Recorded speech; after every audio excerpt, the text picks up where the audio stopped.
Hello everybody, welcome back to a new video. Today I want to talk about sidechaining. Somebody recently asked me something about sidechaining and a particular thing about sidechaining, and I wanted to talk a little bit about how I do it and some of the benefits of doing it this way, as well as some other ways you could do it. And yeah, as I said, somebody recently asked me, so I've loaded up my latest project that has the sidechaining in it. It's a project I've been working on stream, which is coming along really well, and I got a lot of user input while doing it, which is always fantastic. So if you want to see that, there's a link to my stream in the description down below, and you can join me when I'm live working on this project. But without further ado, let's go into it. Alright, so I've shown off sidechaining on my channel before in the project template video that I did a long time ago, or at least a few months ago now. Which feels like a rather long time. And there I mentioned that I basically already, once I open up a project, have a sidechaining track set up with a trigger in it.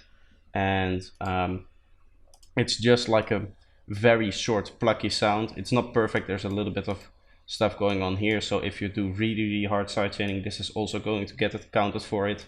But this trigger works fine for what I'm doing with it. And so the way this is set up is that it's not going to any output. So this is going to the sends only, which means if you don't send it to any send output or a return track, then it's not going to go into your master and you won't hear it. So I layered this sound up with the kick, and this allows me to still have the kick open here in audio form and work on it. Maybe if I want to like add a fade or something to it, I can easily do that without having to go into MIDI stuff and stuff like that. A lot of people like to do their drums in MIDI, and then they can have one MIDI clip which both triggers the sidechain trigger as well as the main kick sound, which is a way you could do it, but I don't like the way to do that way, simply because I have a lot less control over the actual sound in terms of fade and stuff like that. I have to go into MIDI clip and I can't really see what I'm doing. So that's why I do it this way. Now the setup is actually quite important. So if we go into a channel that has some sidechaining, for example this one, you can see I've set up a compressor here. I've set up a few values. The most important thing is what you do right here. So I've selected my sidechaining or my sidechain trigger as our sidechain input here, and I've set this to post effects. Now the reason why I've done that is, let's say I want to modify how much sidechaining there is going on. I don't want to go in here and automate the threshold or the ratio for each of them. But what this allows me to do is just go in here, take for example a utility plugin like this, and then I can just turn the gain down on this thing. And if I really quickly do it right here, you can still see if we open up the channel again. You notice that the amount of sidechaining is going down. Now if I set it to post mixer, it won't actually work because it's not going out of the mixer, because we have sent it to that sends only setting here. So you see now we shouldn't have a sidechaining. As you can see, it's not working. And if I set it to pre-mixer, it won't, or pre-effects, it won't actually use that utility to change the amount of sidechaining. So we will still get the normal amount of sidechaining even though there's this volume automation going on. So that's why it's very important that it's set on post effects, simply because that allows me to edit sidechaining. And there's a lot of cool stuff you can do with this.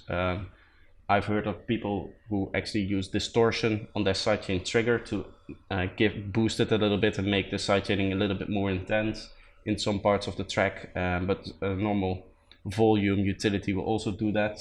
There's a lot of different things you can do there, which I definitely want to explore in the future. But for now, that's my simple sidechaining setup. I mentioned that some people like to do it in MIDI. I wanted to quickly show you how you can achieve that. For the people who are interested in that approach. So what you want to do is you want to make a MIDI clip, and that's going to be your trigger. And you're going to set up a note. Let's set F sharp 3 here. and you're just going to get a sampler. We'll throw that on this thing, and if we now group it and duplicate it, we have one sampler that's going to be used for a kick and another one that we can use for the trigger. So I'm quickly going to throw in a random kick. I'm not really going to look for the kick that's in the right key, but I just want to give you an idea of what it actually sounds like. So now we have this kick sound here, and for the second sample I'm just going to drag in my trigger, and for the tutorial wise we're going to set this to,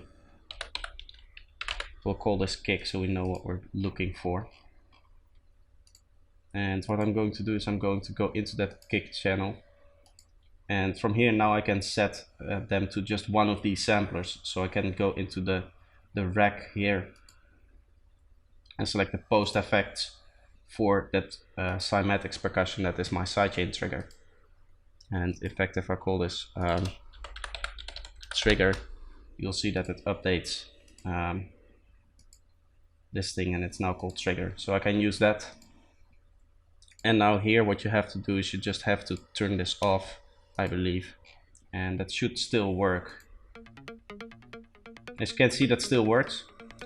Now there's a little bit of a problem where this kind of dips in volume, and I believe that's because it doesn't open with the volume at 0. As you can see, this is set at -12. So I believe if we put this to 0, it should be the same amount of sidechaining, which you can quickly test. It looks about right. If I now go back to the sidechain, we can listen to it again and see if that still is the same amount. And that seems to work. So that's another way you can set up a sidechain trigger, and the real benefit of doing it this way is that you can quickly move these around and don't have to go back up and change around the sidechain trigger. I like to do it this way again because I have a little bit more control over the actual sound, the actual kick sound's length and that kind of stuff.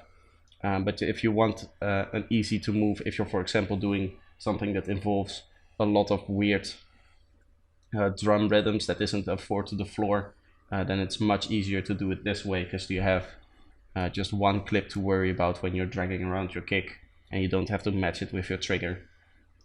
So I hope you find this video helpful. If you did, leave the like, that really helps the channel. And if you're new here, feel free to subscribe. I am putting out videos every day at this point, and I'm really good at keeping up the schedule. I feel I've skipped like one day the last month, which is quite amazing, I feel like, and because of everybody supporting me, I am able to keep doing that, which is really awesome. And I hope to see you next time. Bye bye.